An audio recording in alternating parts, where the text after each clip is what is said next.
Salut à tous, bienvenue sur les Santé du Réel, je m'appelle Alexis. Aujourd'hui, on va retrouver Paul Ponceau, comme vous l'avez vu dans le titre, bien entendu. Aujourd'hui, avec surtout un sujet que je n'ai jamais traité sur 10 ans d'existence de la chaîne, les Néphilim. Ce sont des géants, on dit des hybrides, une certaine race humaine, paraît-il.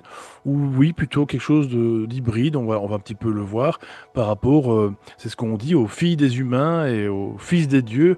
Un petit peu, voilà. Donc, c'est aussi quelque chose qu'on retrouve, une légende qu'on retrouve surtout dans la Bible, dans plusieurs traditions également. Et on va parler de tout ça. Peut-être y a-t-il un lien avec même Tartaria, pourquoi pas, on verra. Tout ça durant cette super émission que je vous conseille d'écouter aujourd'hui, mes chers amis. Comment vas-tu, Paul? Eh ben, écoute, Alexis, ça va, ma foi, pas mal et très content de faire ce sujet avec toi, qui est vraiment un sujet intéressant et très d'actualité. Oui, et très important pour ma part, encore une fois, puisque de toute façon, vous le savez très bien, chers auditeurs, je vais, durant cette saison, un petit peu parcourir des sujets qui vont aller un petit peu plus au tréfonds de nos origines, ou en tout cas du pourquoi, du comment, de pourquoi est-ce qu'on est là, etc. Même si on a quand même une petite idée, hein, si vous voyez ce que je veux dire. Mais voilà, c'est quand même peut-être plus subtil que ça aussi. On va un petit peu trifouiller tout ça, j'espère, donc avec d'autres sujets également qui feront lien avec celui d'aujourd'hui, donc les Néphilim, donc les fameux géants de la Bible. Alors, Paul, qu'est-ce que tu as, toi, découvert sur les Néphilim? On le sait, bien sûr, ça vient effectivement, les Néphilim, on les voit même dans les films, dans les jeux vidéo, finalement dans plusieurs médias, on en parle à moitié, à demi-mot. C'est à la fois un peu tabou comme sujet, parce qu'encore une fois, bon, les géants, ça paraît à la plupart des humains quelque chose de complètement juste légendaire et c'est tout. Mais en fait, voilà, on se rend compte qu'il y a beaucoup plus limite de preuves, je dirais, même de faits hein, qu'on pourrait même retracer. Qu'est-ce que tu as découvert, toi, sur les Néphilim, Paul?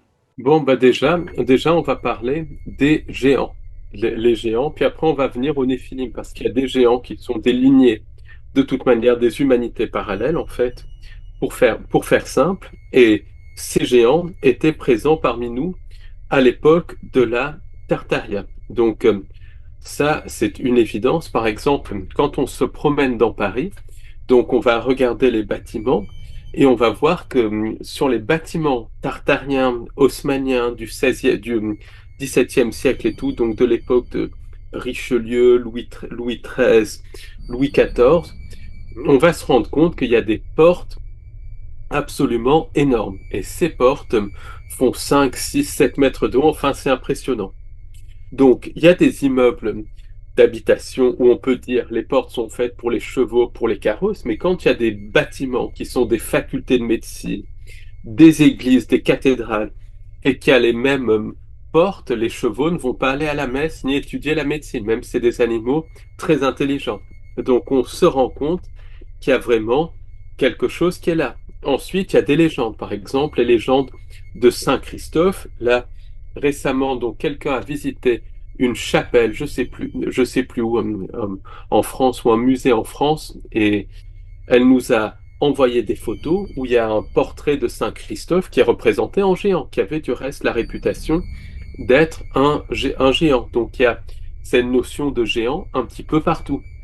Dans les années, dans les années 1800, 1900, en France, en Grande-Bretagne, aux États-Unis, en Russie, il y avait énormément de découvertes de squelettes de géants. Et là, il y a des gens qui sont amenés à faire des archives et tout, notamment un chercheur anglais, Hugh Newman, qui a fait vraiment une recherche formidable avec son collègue. Ils ont fait des recherches dans les archives du monde entier. Il y a énormément de découvertes de squelettes de géants, mais c'est vraiment impressionnant. Et tout s'arrête à partir des années 1900, 1920. Et à partir de ce moment-là, c'est quoi? C'est l'arrivée des Rockefeller, c'est le Smithsonian qui prend de plus en plus d'importance, qui est connecté du reste au Rockefeller. Donc, en fait, ces découvertes de squelettes de géants ont été complètement mises sous le boisseau. Après, certains géants ont été présentés comme des dinosaures, donc les anciens stupides confondaient des ossements de dinosaures avec des ossements de géants. En fait, En fait, c'est complètement bidon puisque les dinosaures, ils existent encore à notre époque. Ça, c'est une évidence. Ce ne sont pas des créatures préhistoriques, c'est des créatures que l'on retrouve à notre époque. Par exemple, le monstre du Loch Ness peut être une variété de plésiosaure qui n'est pas techniquement un dinosaure, mais qui a vécu à l'époque des dinosaures.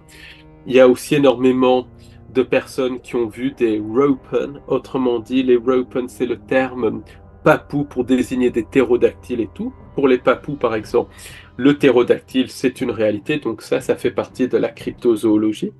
Mais les gens ne confondent pas des géants avec des dinosaures. Tout ça, tout simplement. Ensuite, il y a énormément de mythes qui sont basés sur la présence de géants. Par exemple, quand le mythe de Gargantua, donc qui vient de Rabelais, qui était initié à des sociétés secrètes, qui était connecté du reste à ces sociétés secrètes de la Tartaria, et quand il y a le préfixe gare devant un nom, c'est que c'est une ville associée aux géants, quel que soit le pays. Donc par exemple en France, le département du Gard, c'est associé aux géants. Gardanne, associé au géant Gardanne près de Marseille. Gargantua, justement, Garth aux Philippines, par exemple, c'est pareil, même dans le folklore amérindien. Donc, quand il y avait le préfixe Gar, c'était associé au géant. Donc, dès qu'on retrouve Gar dans un mot, c'est connecté au géant. Donc, il y avait une présence de géants parmi nous à l'époque à l'époque de la Tartaria. Du reste, ça a été confirmé ensuite par de l'hypnose régressive ésotérique, donc, où avec Nagiste, on a mené une enquête. Nagiste qui est une hypnothérapeute, enfin quelqu'un qui se met en état de conscience modifié de talent, et elle a montré qu'il y avait une présence donc qu'il y avait une présence de géants à l'époque de la Tartaria. À l'époque de la Tartaria, il y avait aussi des humains de petite taille, donc ça, c'est connecté au petit peuple et tout. Il y a une universitaire américaine, Suzanne Martinez, qui a montré qu'il y avait des populations entières d'humanités de petite taille, extrêmement évoluées du reste spirituellement et technologiquement, et c'est connecté à la Tartaria. Par exemple, en Amérique latine, on trouve des portes dans des pyramides énormes, mais des portes de cette taille-là où il faut ramper carrément pour rentrer. Même dans la pyramide de Gizeh, il y a des passages extrêmement étroits, extrêmement petits. Donc on voit bien qu'il y a ces humanités de petite taille qui vivaient parmi nous à l'époque de la Tartaria. Et en France, avec les fameux Cago ou Cajo. Les Cagos, par exemple, moi je me rappelle, ça fait longtemps, il y a 20 20 ans de ça, pas loin de 20 ans de ça, j'avais été en vacances donc dans la région de Biarritz et j'avais fait une visite, justement, visite guidée de Biarritz, Saint-Jean-de-Luz et tout ça. Et les guides parlaient que l'église de Saint-Jean-de-Luz, c'est une église cago, littéralement. Donc, il y avait, voilà, c'est hyper intéressant. Et les cagots, officiellement, c'était des gens qui étaient atteints de lèpre blanche, mais en fait, pas du tout. C'est une humanité parallèle de petite taille. Du reste, il y a une écrivaine française, Sarah Fischberg, qui a fait une recherche, donc qui a écrit il y a très très très longtemps un livre avec deux autres auteurs sur ces cagots, leur connexion avec Rennes-le-Château et tout. Donc on voit bien qu'il y avait et il y a plusieurs humanités, parce que des apparitions de géants, il y en a encore. Par exemple, au 19e siècle, il y a le témoignage d'Olaf Jansen, témoignage authentique, qui se retrouve à l'intérieur de la Terre dans des galeries souterraines, ou bien qui se retrouve au-delà du mur de glace et qui parle carrément de ses rencontres avec des géants plutôt bienveillants. Après, est-ce qu'il y a eu manipulation des entités et tout, on ne sait pas, mais en tout cas, son témoignage, c'est des géants bienveillants. Il décrit avant l'heure l'électricité, les plasmas aussi, très importants. Donc, Claudio Nocelli, aussi un chercheur argentin, décrit des expéditions qui ont trouvé des cités de style tartarien habitées par des géants, et ça dans les années 2000, 2010, 2020, donc c'est tout récent. Dans les années 70, un Américain, David Lewis, a mené une expédition. Il a aussi trouvé des, voilà, en gros des espèces de jardins avec des robots qui travaillaient du reste des constructions de très grande taille aussi artificielles. Donc ça, c'est connecté à des géants de la Tartaria. Des géants, il y a des apparitions de géants au Brésil et au Canada, et c'est pas des fakes. Des gens continuent de les voir. Donc il y a cette peuplade de géants qui est connectée à la Tartaria, qui a été en grande partie exterminée, mais il en reste une partie. C'est des géants qui sont plutôt bienveillants, comme il y a une humanité parallèle de petite taille, plutôt bienveillante, même qui a des contacts avec des gens, c'est les Bretous. Donc ça, c'est clair. Et puis, il y a d'autres types de géants. Des géants qui, dès l'époque de la Tartarie, et surtout après, étaient présentés comme déformés et qui étaient présentés comme cannibales. Donc ça, ces fameux Néphilim. Et en fait, les Néphilim, la Bible parle d'union entre anges déchus et humain. Donc ça, c'est pour les textes bibliques. Après, c'est connecté au déluge. Les histoires ont aussi été un peu transformées pour coller donc au récit de la Bible, mais globalement, la thématique des Néphilim est là. Donc quand on parle d'union, on parle de manipulation génétique, on parle de modification génétique, on parle d'hybridation qui ont été faites entre entités sans âme et humains, Homo sapiens sapiens. Donc, ça, c'est une certitude absolue. Du reste, dans les contes et les légendes, on voit bien qu'il y a aussi des géants qui sont malfaisants. Par exemple, il y a Jack et le haricot magique, où c'est un géant qui mange des humains. Donc, qui est connecté au haricot magique et tout. C'est un conte pour enfants qui est assez connu. Il y a encore d'autres choses. Il y a des récits de géants qui dévastaient des régions entières. Les Amérindiens, eux, parlent de récits de géants cannibales qui mangeaient des humains. Les grands explorateurs, comme Magellan et tout, bon, après, il y a beaucoup de trafic en fonction des dates et tout, mais la thématique est là. Il y a des grands explorateurs qui ont rencontré des tribus amérindiennes, et ces tribus amérindiennes leur parlaient de géants cannibales. Il y a même eu des contacts entre des explorateurs européens et ces géants cannibales. Donc, il y a toujours cette notion de géants cannibales qui sont issus de l'hybridation. Mais ce dont on va parler aujourd'hui, qui est hyper intéressant, c'est ces néphilim, ces hybrides entre anges déchus et, et humains, entre entités sans âme et humains, qui sont encore présents parmi nous à l'époque moderne, à l'heure actuelle. Pourquoi? Parce que le phénomène d'hybridation, c'est quelque chose qui se poursuit. Par exemple, dans des bases comme le plateau de l'Albion en France, la base de Dulce au Nouveau-Mexique, qui est une réalité. La base de Dulce, par exemple, il y a toute une tentative de désinformation pour mettre ça sous le boisseau, mais c'est une réalité. Il y a des bases souterraines comme Dulce, je dis comme Dulce parce qu'il y en a dans le monde entier, où des expériences d'hybridation sont pratiquées. Ces hybridations sont connectées aux entités sans âme de type gris, de type reptilien, qui vont pratiquer des hybridations et construire des chimères entre humains et animaux, entre aussi humains et entités sans âme. Par exemple, au cours des abductions, il y a de plus en plus d'hybrides issus d'abductions qui sont en train d'infiltrer la société. Et ça, il suffit de voir les acteurs de la politique, notamment ceux connectés aux Young Global Leaders, pour bien comprendre qu'il y a quelque chose qui n'est pas humain.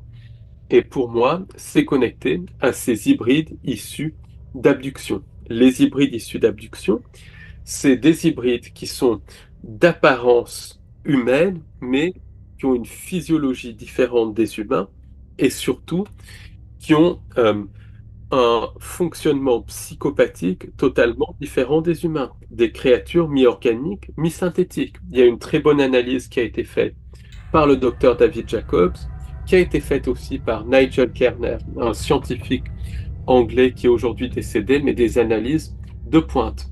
Et, et ces deux personnes qui sont parties de points de vue différents, pour Kerner, c'est plus un point de vue spirituel, pour David Jacob, c'est un point de vue très matériel, très concret. Ils sont arrivés à la conclusion qu'il y avait une infiltration de l'espèce humaine par des hybrides issus d'abduction. Et ça, il y a des témoignages, par exemple le témoignage d'Amber Rage, dont j'ai déjà parlé sur ta chaîne, où cette dame s'est mariée avec quelqu'un qui était issu d'une de ses lignées, et elle s'est rendue compte que sa physiologie était différente et tout, et qu'elle était utilisée pour littéralement porter ses enfants, donc elle a réussi à s'en sortir de ça. J'ai un témoignage de première main d'un promoteur immobilier qui s'était lié d'amitié avec quelqu'un qui était le PDG d'une entreprise d'agroalimentaire, donc quelqu'un de relativement haut placé, pas une grande entreprise ni rien, mais une entreprise, voilà, quand même assez importante. Et il était fasciné par les connaissances de ce directeur d'entreprise. Il avait des connaissances hyper importantes sur l'ésotérisme et tout, et très intéressantes. Donc, ils se sont liés d'amitié.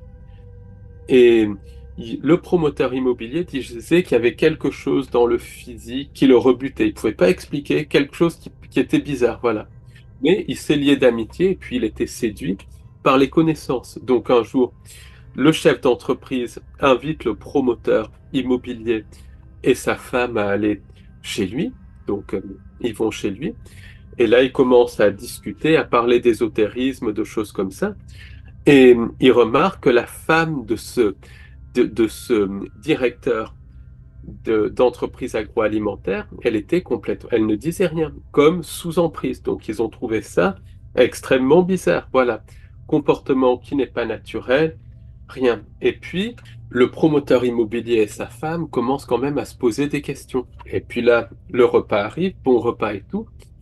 Et du coup, le promoteur immobilier sent que le PDG était en train de rentrer dans son esprit, de lui voler ses pensées, de lui voler des choses, des pensées, des souvenirs. Donc, inutile de dire que le repas a été écourté. Ils ont carrément pris peur et ils sont partis. Et ça rappelle ce que décrivait Ole Damgard, où quelqu'un était venu les rencontrer en Espagne de Suède et ensuite voulait absolument leur donner de l'information. Donc, il les avait fait asseoir à une place spécifique du restaurant et Ole Damgard commençait à presque regretter sa recherche. Il y avait des disputes entre Damgard et sa femme, enfin des choses pas normales. Et puis après, ils sont partis et ils se sont rendus compte que quelque chose n'allait pas. Et en fait, Damgard a pensé que l'homme leur avait fait asseoir à cette place dans le restaurant pour être attaqué par des armes à énergie dirigée. Et moi, je pense que c'était carrément un hybride qui était présent et qui leur volait littéralement des pensées, qui essayait de les manipuler pour qu'ils se disputent. Donc, il y a toute cette notion d'hybride connecté aux abductions, qui sont des hybrides entre entités sans âme et humains, qui sont de plus en plus nombreux. Ensuite, il y a les hybrides qui sont plus exactement des humains génétiquement modifiés, qui ne sont même pas conscients d'être génétiquement modifiés, qui sont connectés au réveil obscur et qui sont activés. C'est pour ça qu'on entend parler de crimes atroces, de choses comme ça, parce qu'il y a ce réveil obscur, parce qu'une modification génétique, ça peut se faire par une fréquence.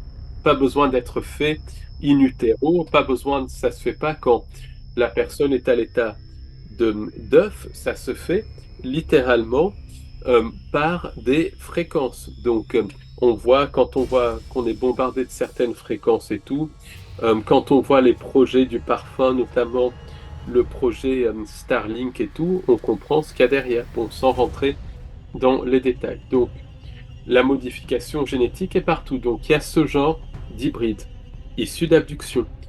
Et puis, il y a d'autres hybrides euh, qui sont plus exactement des chimères. Par exemple, il y a énormément de personnes qui rencontrent des Bigfoot aux États-Unis, des Yétis, par exemple, aux États-Unis et partout dans le monde, parce qu'il y a des Bigfoot en Europe. Il y a même quelqu'un qui a enquêté sur les Bigfoot en République tchèque. Il y en a partout, hein. Ça, c'est évident. Et donc, contrairement à ce que disent beaucoup de personnes, dans des pays comme la France et l'Angleterre, qui sont des petits pays, même la Belgique, il y a assez d'espace pour qu'une humanité parallèle ou plusieurs humanités parallèles très intelligentes puissent se cacher. Et parmi les Bigfoot, il y en a qui sont relativement sympathiques et même très intelligents, mais il y en a qui sont prédateurs. Il y a des Bigfoot, littéralement, qui mangent des humains, qui sont connectés à des disparitions. Des Bigfoot, des Dogmen aussi. Et ça, c'est ce qu'on peut appeler des chimères, qui sont en fait des produits d'hybridation entre humains, animaux. C'est connecté aussi à la Black Goo dont on a parlé, c'est connecté à des expérimentations génétiques. Alors pourquoi j'évoque ça? Parce que les néphilim, finalement, dans la Bible, c'est des hybrides, c'est des expérimentations génétiques. Pour certains d'entre eux, par exemple, au niveau du plateau de l'Albion, il y a des disparitions déjà, il y a des apparitions de dogmènes, et j'ai fait une enquête avec Nagis qui s'est mise en état de conscience modifié et elle a vu qu'il y avait des expérimentations avec le Black Goo. D'autres personnes ont réussi à prélever des poils de Bigfoot et il y a eu des analyses qui ont été faites par le docteur Melba Ketchum, très très bonnes analyses, et ça a montré qu'il y avait un ADN inconnu mélangé à de l'ADN humain, autrement dit, qu'il y avait une hybridation. Et ces hybrides ont certaines capacités psychiques qui sont connectées aux entités sans âme. Par exemple, il y a des personnes qui rencontrent les Bigfoot d'une civilisation parallèle positive, ils voient le Bigfoot, ça s'arrête là, où ils ont peur, où ils sont émerveillés, mais ça s'arrête là. Alors qu'un Bigfoot néphilim, un dogma néphilim va suivre la personne. Il y aura des effets secondaires, il y aura des phénomènes de hantise, des phénomènes de poltergeist, des phénomènes de combustion spontanée, même des phénomènes paranormaux.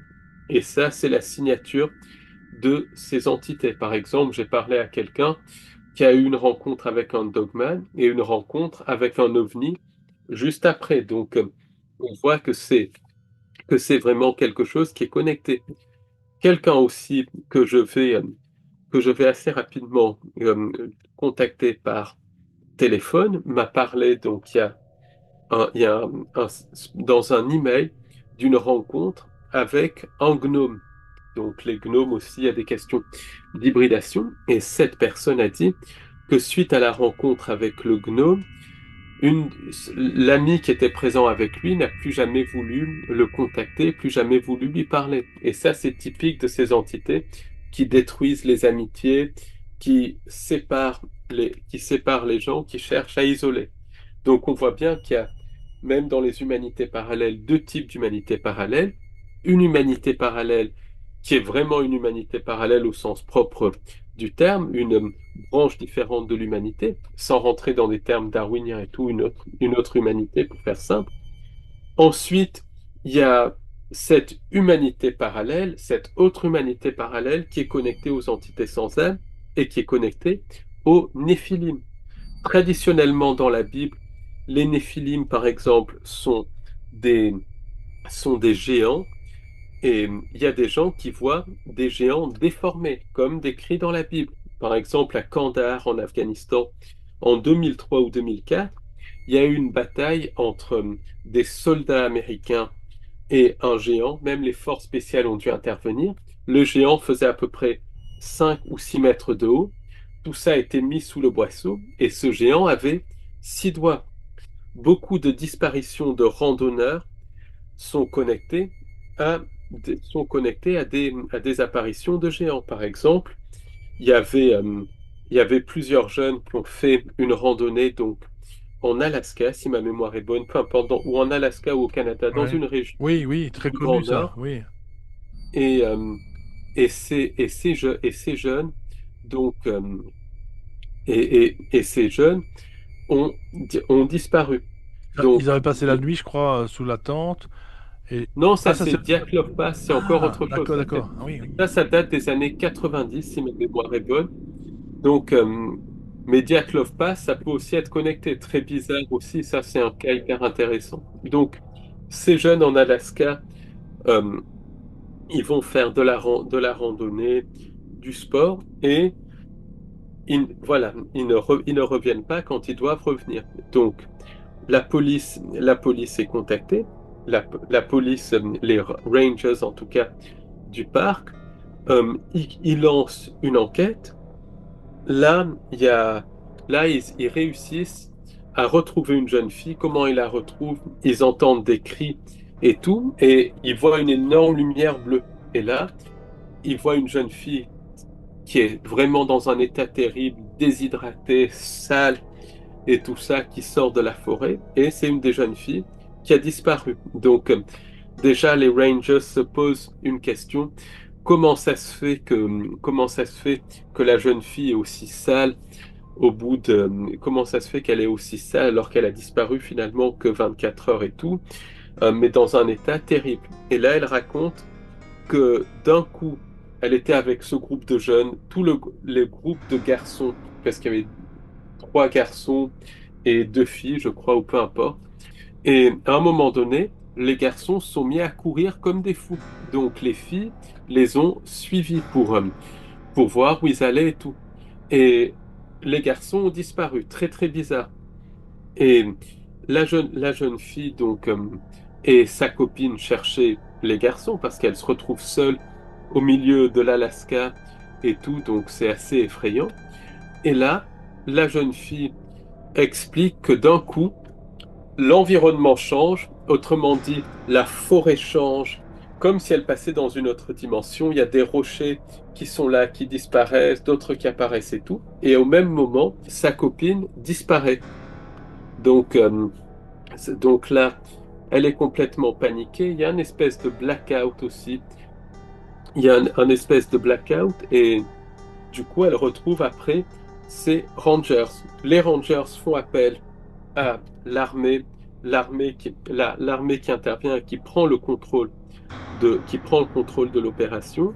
Et du coup, ils commencent à chercher et là, ils voient une tête énorme qui regarde à travers les arbres. Une tête, trois ou quatre fois la taille d'une tête humaine.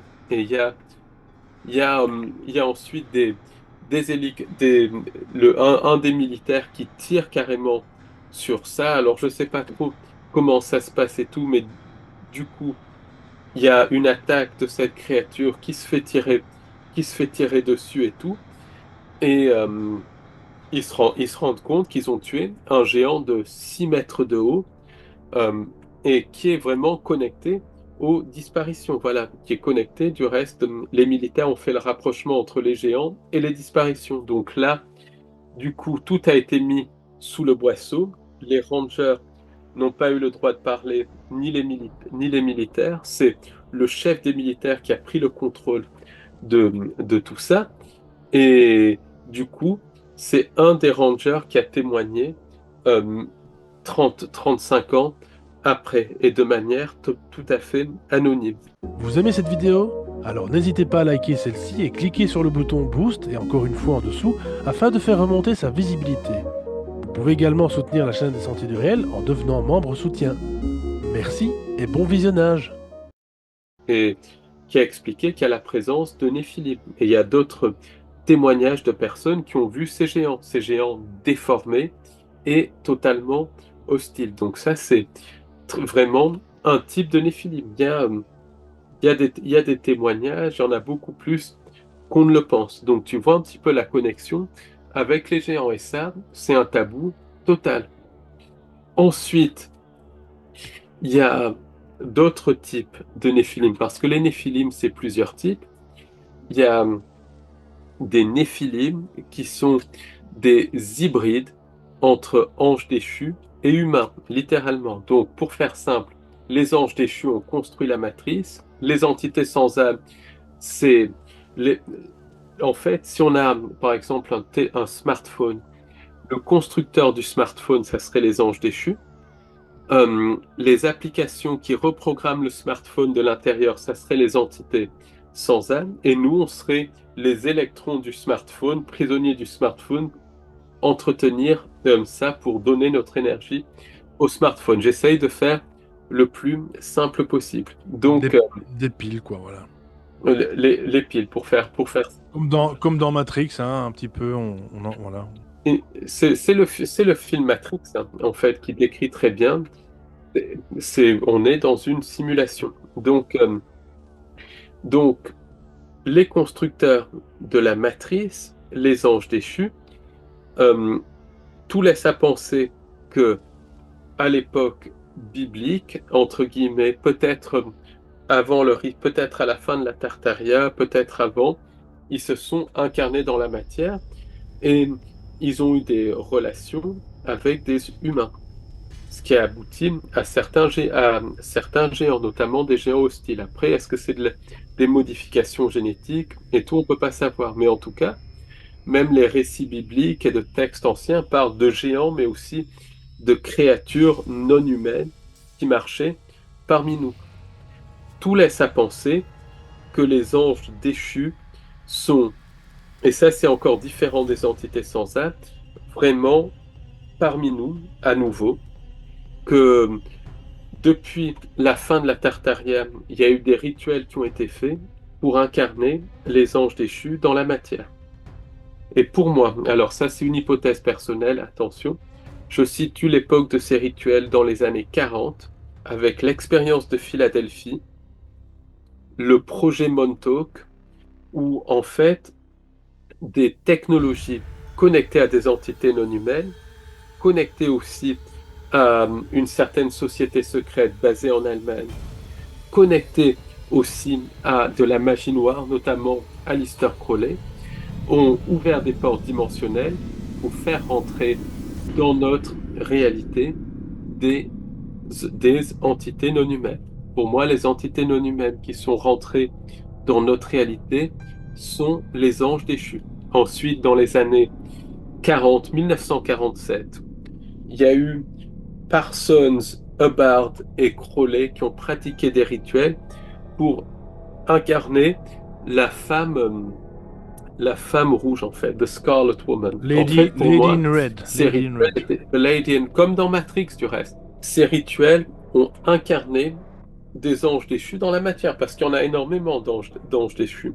Donc ça, c'est très important. Des portes ont été ouvertes, et même des portes entre notre réalité et les interunivers. Et à partir de 47, à quoi on assiste à énormément de vagues d'ovnis, même s'il y a toujours eu des ovnis, là il y en a beaucoup plus.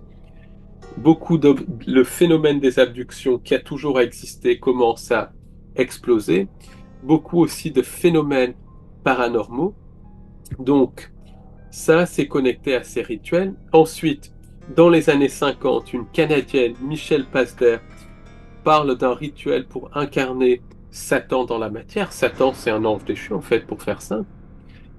Et tout ça, c'est corroboré par Malachi Martin, qui parle de rituels qui ont eu lieu dans le sous-sol du Vatican dans les années 60 pour incarner Lucifer, pour incarner des anges déchus.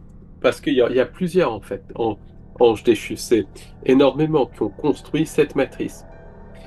Et ce qui est intéressant, c'est que beaucoup de personnes qui ont survécu à des projets comme le projet Montauk, qui sont sortis de réseaux sataniques, parlent de contact physique avec ces anges déchus.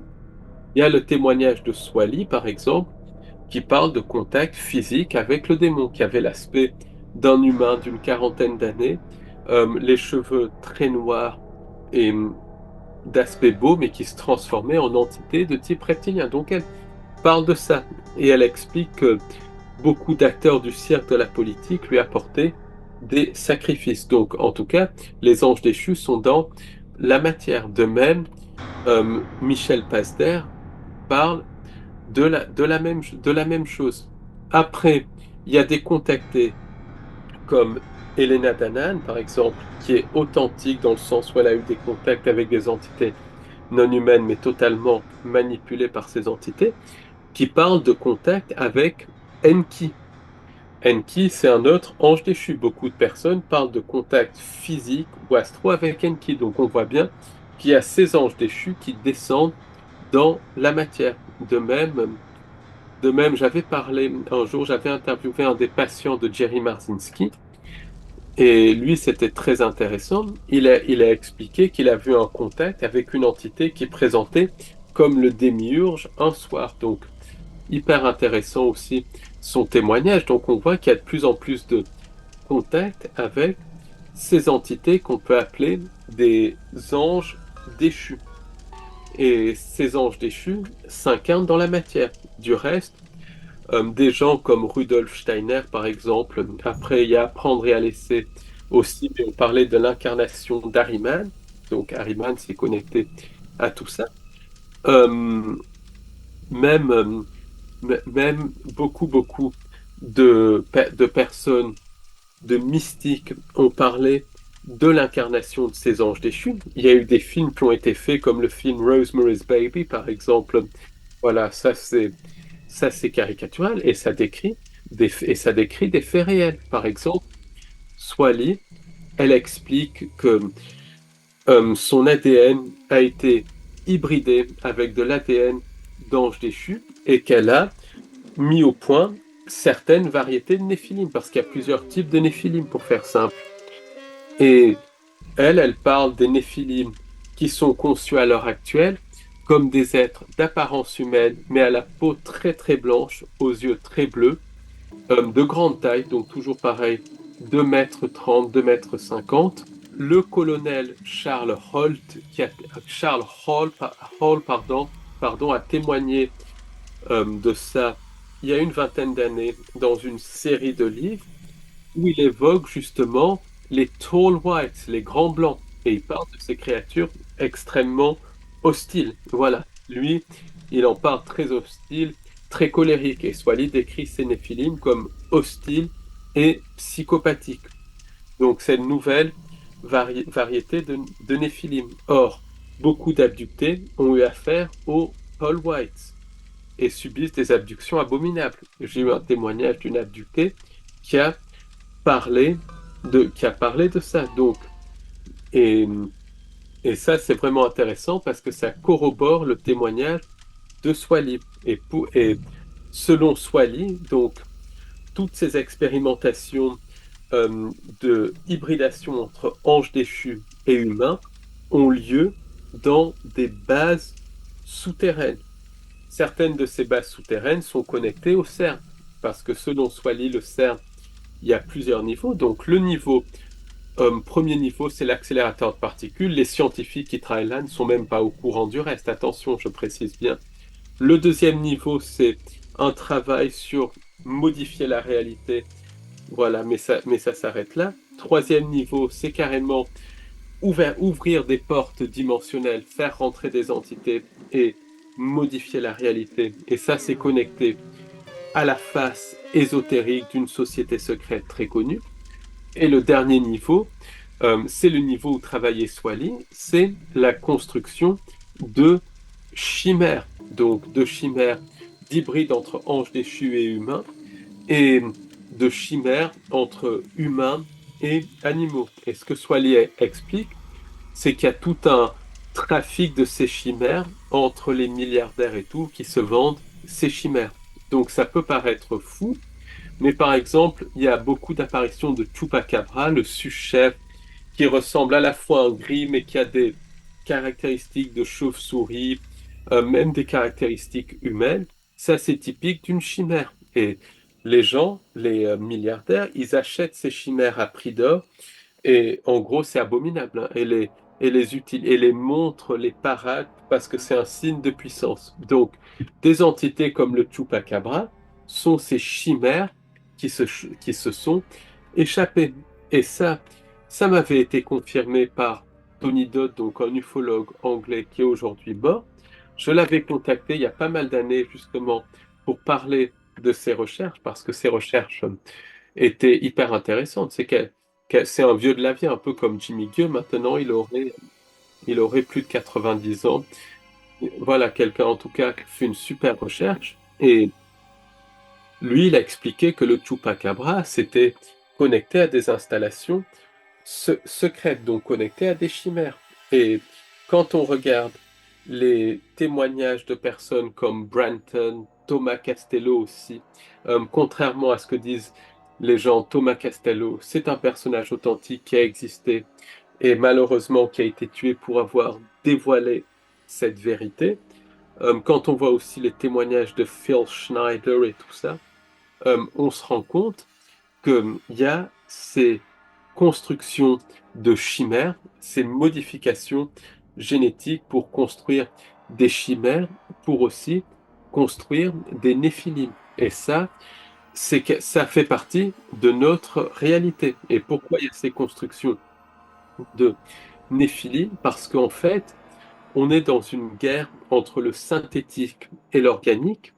Et le but des anges déchus et des entités sans âme, c'est d'étendre la fausse création, c'est d'étendre la réalité synthétique pour à terme vider la réalité organique. En fait, on a affaire à de la prédation d'âme.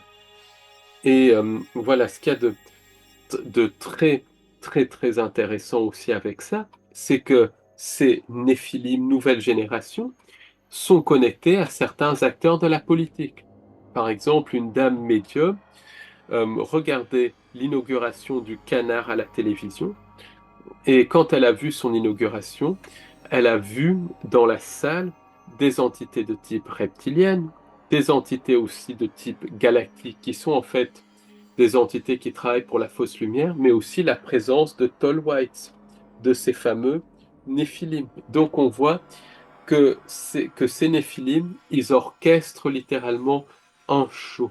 Que on a vraiment affaire à un espèce de show qui est orchestré par les anges déchus, les entités sans âme, mais aussi les hybrides. Et le but de ces hybrides, c'est le but, pourquoi ces hybrides sont créés, c'est étendre, vraiment étendre cette fausse création. Parce que la lutte entre le bien et le mal, c'est la lutte entre le synthétique et l'organique. Et c'est pour ça que quand beaucoup de gens disent, ah, il y a des intelligences artificielles positives et tout, et ça, c'est véhiculé par les galactiques, c'est véhiculé par beaucoup d'entités qui travaillent pour la fausse lumière. Par définition même, intelligence artificielle, ce n'est pas positif, c'est quelque chose d'artificiel. Donc, ça, c'est hyper important à comprendre parce que c'est tout connecté à ces néphilim, tu vois. Mais dans le film Star Wars 7, pour les personnes qui ne l'auraient pas vu, euh, vous avez le personnage, donc le fils de Darth Vader, là, donc, qui s'appelle Kylo Ren. J'ai mon petit copion. Bon, c'est un très mauvais film, hein. Parce que c'était récupéré par Walt Disney en plus. Mais dans le film, en fait, Kylo Ren, donc le fils de Darth Vader, hein, euh, comment, travaille pour un patron. En fait, lui, c'est le plus puissant, mais il travaille quand même pour un patron. Et le patron, c'est un hologramme dans le film, et qui est, enfin, c'est soi-disant un hologramme, et il fait, je sais pas, plus de 20 mètres de haut, quoi. Tu vois, il est chauve, il ressemble. Enfin, ils ont toujours un peu la même tronche dans les films. Il ressemble à celui de, par exemple, comment ça, Voldemort dans Harry Potter, quoi. C'est vraiment un grand Voldemort de 20 mètres. Et voilà, donc, enfin, je veux dire, quand j'ai vu quand même cette séquence-là, je me suis dit, bah ça y est, voilà, en fait, ils nous disent encore une fois, ils nous présentent quelque part un peu finalement, le gouvernement de l'invisible, moi j'ai envie de dire, hein, parce que c'est vraiment ça, puisque tous les plus riches, on va pas les citer, mais enfin on les connaît, tous les plus riches qu'on croit être les plus puissants de la planète, etc., qui dirigent le monde, ils ne dirigent rien du tout, ils travaillent pour des patrons eux-mêmes, en fait. Ça, on l'a déjà dit souvent dans l'émission, avec Paul ou avec dans d'autres émissions. Il y a de toute façon une espèce d'hiérarchie, on ne se rend pas compte jusqu'à quel point ça va. Et le fameux gouvernement de l'invisible, c'est des gens, enfin des gens, c'est des êtres qu'on ne verra jamais, des entités qu'on ne verra jamais, parce qu'elles resteront secrètes. C'est eux qui sont aux portes des coulisses de cette matrice, on va dire ça comme ça. Et mais voilà, dans le film Star Wars, je sais pas si tu as déjà vu ça, l'épisode. Oui, mais même dans le film, comment s'appelle le film de Ridley Scott aussi, on voit ce genre d'être. Comment Oui, pas Alien, c'est Prometheus, c'est ça? Oui, Prometheus, c'est ça. On voit ce genre d'entité, si ma mémoire est bonne. Exactement, Et ça, c'est les Tall Whites. Ça joue un rôle dans ce système de contrôle. exactement. Aussi, je voudrais. Ouais, ça, c'est vraiment anecdotique, mais enfin, c'est pas anecdotique. Moi, j'ai pour principe de dire que les personnes qui ont un handicap, enfin, qu'on dit être un handicap, ou en tout cas une déformation génétique, hein, on va dire ça comme ça. D'ailleurs, génétique, c'est assez comique parce que donc ça veut dire qu'il y a un héritage quand même. Ce sont toutes des, tu sais, toutes ces personnes qui ont justement ces gros problèmes donc des enfants qui naissent sans jambes, qui ressemblent à des sirènes. Tu sais, on les appelle les enfants sirènes. Justement, on a parlé des petits, on a parlé des grands, des très grands, et comme Robert Wadlow, hein, le plus connu, qui avait 2,72 m, voilà, en tout cas lors de son décès. Moi, je pense que ce sont des réminiscences justement de génétique. Puisque de toute façon, le darwinisme, de toute façon, c'est à la poubelle, hein, ça c'est clair, on est d'accord là-dessus. C'est de la vaste fumisterie, ça aussi, le darwinisme. Et en fait, je pense que c'est surtout des manipulations génétiques qui ont eu lieu il y a assez longtemps. Alors bon, si on revient avec le récentisme, peut-être pas tant que ça, mais c'est quand même des manipulations génétiques. Nous sommes d'ailleurs, voilà, un fruit d'une génétique, quoi.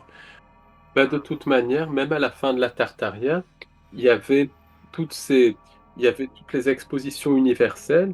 Dans les expositions universelles, il y avait les couveuses. Donc, quand on creuse un petit peu, même l'invention de la couveuse, c'est très spécial. C'était un médecin qui n'était même pas forcément médecin et tout. Tout est extrêmement flou. Et en fait, on peut penser que beaucoup de personnes on descendrait en grande partie de clones, d'assez peu de clones qui seraient issus de la Tartaria, et ça pourrait expliquer une espèce que la présence de maladies génétiques et tout, puisqu'on est tous connectés à ces clones finalement. C'est une hypothèse comme ça, mais ça pourrait expliquer qu'il y a un taux, puisqu'on est tous porteurs de trois ou quatre gènes mortels. Simplement, comme c'est des gènes récessifs, on ne tombe pas malade, mais on est tous porteurs de gènes qui codent pour des maladies mortelles. Ça, c'est du mainstream. Donc, tant de problèmes, pourquoi tant de gènes comme ça? Pour moi, c'est connecté à ces expériences de clonage, comme tu dis, d'hybridation et tout. Ouais, en n'oubliant pas qu'il y a quand même ce fameux chaînon manquant tu sais, dans la fameuse histoire si on revient au darwinisme, il y a aussi l'ADN, comment est-ce qu'on appelle ça? L'ADN, alors c'est pas l'ADN fantôme, c'est Poubelle, le junk DNA. voilà. Ça c'est franchement, je veux dire, si c'est pas un aveu quand même.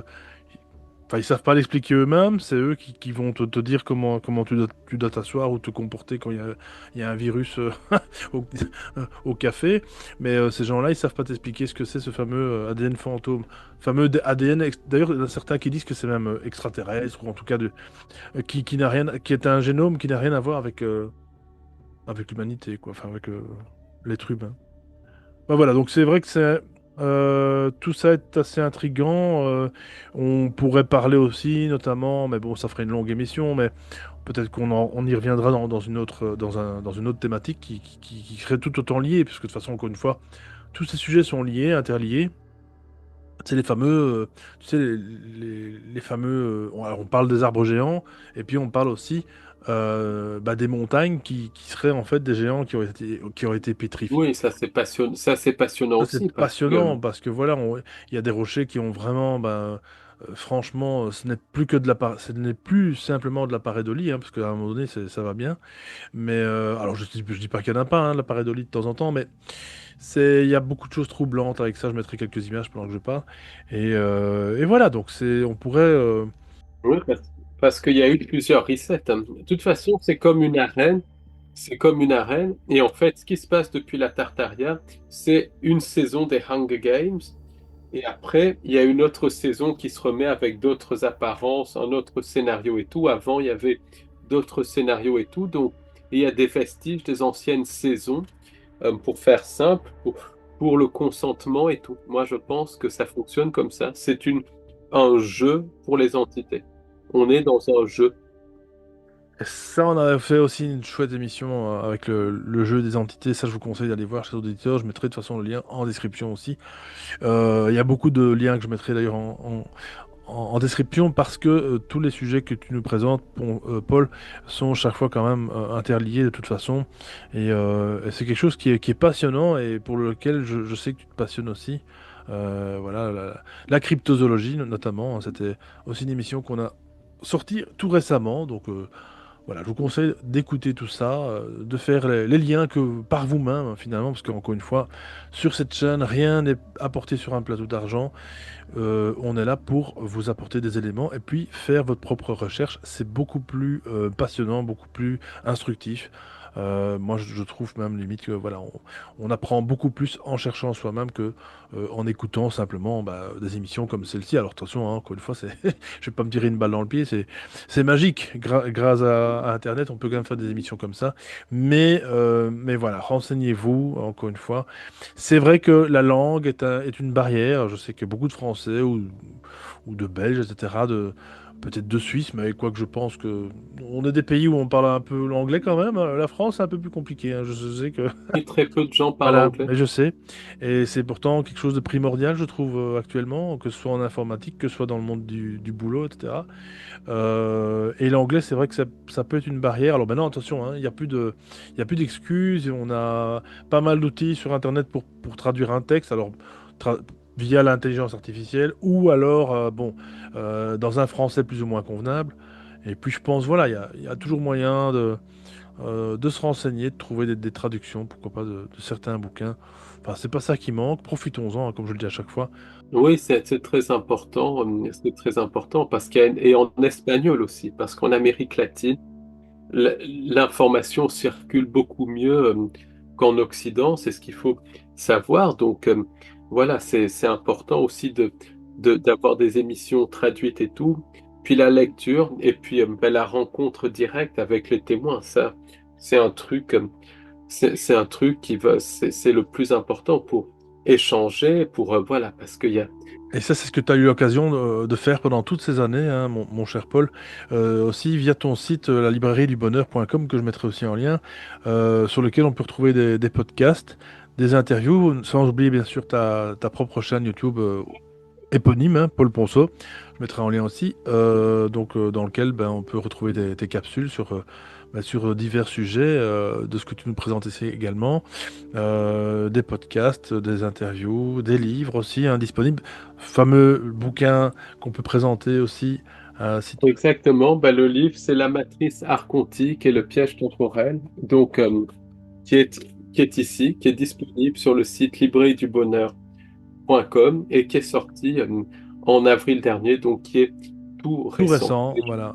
Et on parle du temps, de crypto, de la Tartarie. Enfin, il y a énormément de sujets qui sont abordés. Eh Donc, ben, magnifique, on ne manquera pas d'aller faire un tour là sur ton site, de se procurer le bouquin, si ça intéresse les personnes, bien sûr. Est-ce que tu as une actualité à nous présenter? Est-ce que tu as aussi des projets pour ce mois-ci, mon cher Paul?